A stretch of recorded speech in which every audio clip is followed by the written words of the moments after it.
while I've been off camera is I've prepped all my bodywork areas with filler and then touched up any small areas I might have with some glaze coat. So I've got this fender all set, the spots where I put some bolts in to cover my bolt holes.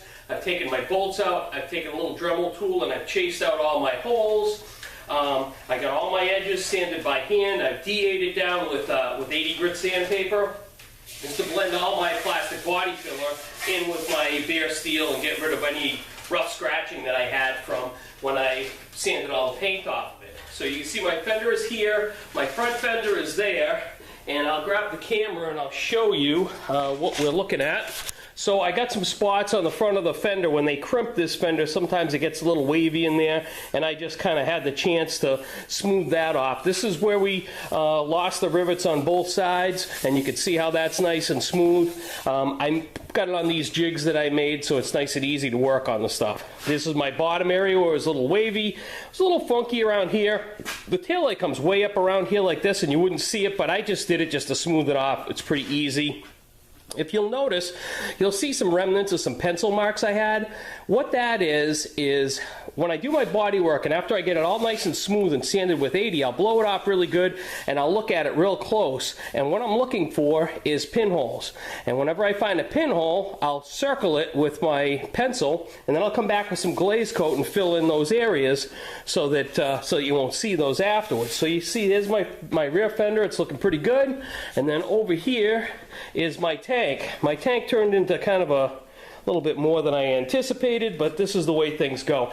This is just a skim coat, a glaze coating here. You can see those pencil marks like I just showed you a minute ago. I got done with the tank and I had a few pinholes I wanted to take care of. Mostly all of this is glaze coat that I put over the top just to really make the tank nice and smooth. So I got my tank all set. Okay, so what I'm going to do from here is I'm going to take all these parts. I've already blown them off real good. You can see my bench is all taped down with fresh paper. I got some reused paper on here from the last paint job that I did, but it's relatively clean. I'm not really worried about it. This is just going to be a primer coat, so a little bit of dust here and there isn't going to be all that critical. So I'm going to wash this down with some pre-cleaner wash. Then I'm going to spray all of my pieces with a anti-corrosive primer that what it does is it prevents corrosion. It also allows for maximum adhesion for the primer to the metal. It actually etches into the metal.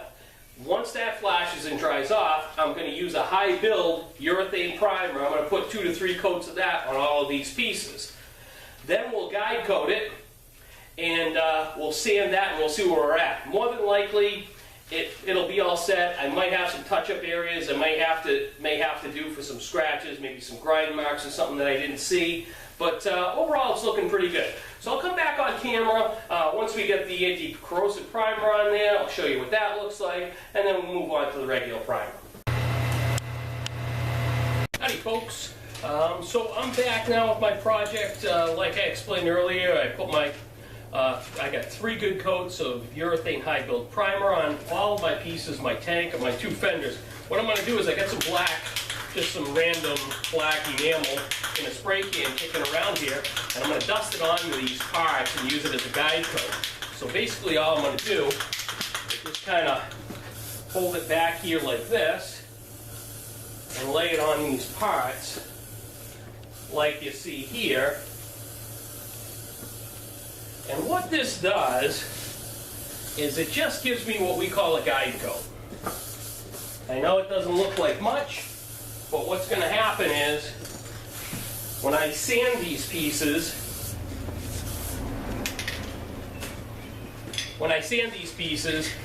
anywhere that this black paint is that's in a low spot will appear. So I'll sand my black off. Anything that's showing black shows that I need to sand it further. So I'm going to dust over the tank, we'll let this flash off, and I'll sand a little spot and I'll show you what it looks like so you get an idea of what it's like to sand once you've guide coat. Okay folks, so I'm back. I've let my guide coat dry. And what I'm going to do is I'm going to start sanding this.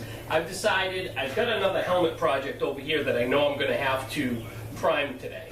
So what I thought about was I looked at my surfaces here and I said, you know, I can knock this down really quick with some 150 grit sandpaper, get this prepped, I can prime all my pieces, then this stuff will definitely be sweet, and I'll be that much closer with my other project. Always try and like add in extra projects while I'm doing it, because it's like an economy of scale. If you're going to mix up the material, prep the shop and everything, get your gun together and everything to spray the stuff on, it's not that much work to do 1 or 2 additional pieces as you go along. So that's what I've decided to do. So what I'm going to do is I'm going to sand on this just a little bit, and then I'll show you what the guide coat does. So I've got a 150 grit sandpaper. I got this soft sanding pad here, and I'm just going to sand on this. And I'm just going to sand enough so that you can see what this does. Here we are here, and if you look at the surface, you can see all of these areas that that are still black are all low spots. So what I do is I just sand, and you got to sand every which way when you do this, so that you don't end up creating lines one way or the other. And then once you get to this point here where it's pretty well all smooth, you know you're in good shape. So when you start out, it goes like this, and it looks like that. All of these are scratches. You want to sand all that out. So what I'm going to do is I'm going to go through all of these pieces. I'm going to sand out all these pieces really good with my 150, and then these will all be ready to be reprimed.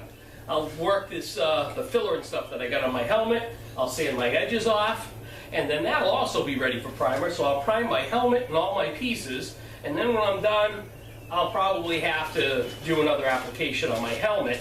But when I sand these for paint, I'll sand my helmet for the next application at the same time. So it's always a constant overlap of work, because I always have all these other projects going on. So I'll be back once we get it all prepped. In my next segment, I'll come up with a paint design. I know I talked about doing black with some flames. I'm really not sure if I want to do that. I'm going to do these tins for probably another Sportster project. I'm thinking about buying. We'll see what happens. But, you know, it's part of the deal. You kind of figure out what you want to do. I'm wide open. I paint it whatever I feel like, and I was feeling the flames there for a little while, and maybe now it's scallops. I don't know. We'll figure something out, but once I get it all prepped and ready to commit to the next paint job, I will do a segment on the actual paint job. So this segment here will conclude. This is taking it from, you know, damaged parts to ready for paint. So really it's another application of primer, sanding it with 400 to 600 wet, and then this will be ready to go. So I'm really glad you watched. Always check out my my YouTube videos, my Facebook page, vtwins2v8s.com. You can also check out our website, vtwins2v8s.com, and check out our blog posts. And you know, we always got a project on there, another bike. You never know what's going to be going on. And you know, I sell all kinds of parts and things like that. So appreciate you tuning in, and thanks an awful lot. Have a great day.